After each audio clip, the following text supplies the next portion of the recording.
Senator Price. Last question. Senator Price, can I clarify something? Prime Minister Albanese said earlier tonight that Lockhart River, Mornington Island, Palm Island, those communities which are majority Indigenous booths had overwhelmingly voted yes. Contrarily, you made the point that the majority of Indigenous Australians had voted no. Could I just clarify, what is your expectation in the remote booths in the NT, your territory, the territory you represent? Will they be a majority of yes or no vote? It'll be interesting to see. I mean, one thing that I do know is the way in which Indigenous people in remote communities are exploited for the purpose of somebody else's agenda.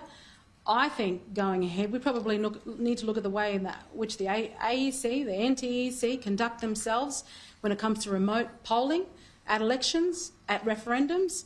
I think we should take away those who come in with their how to votes, the unions that come in and overpower vulnerable Aboriginal people in those communities. There is a lot that goes on in remote communities that the rest of Australia doesn't get to see. If we had cameras in those remote communities, at those polling booths, Australia would see what goes on within those communities. There's a lot of manipulation. What are you suggesting the AEC? You know what? People are committing suicides in these communities. People are being raped and beaten, and this is the questions you come up with? Where's about getting results? Getting people reducing suicide, and instead of this nonsense that you people carry on with.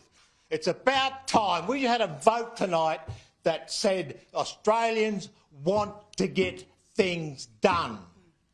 Well, stop talking about all this other nonsense and actually start talking about those kids and those who are young as 9 and 10 who commit suicide in their communities, and those kids who get raped and pillaged, and people who haven't got jobs, for God's sake.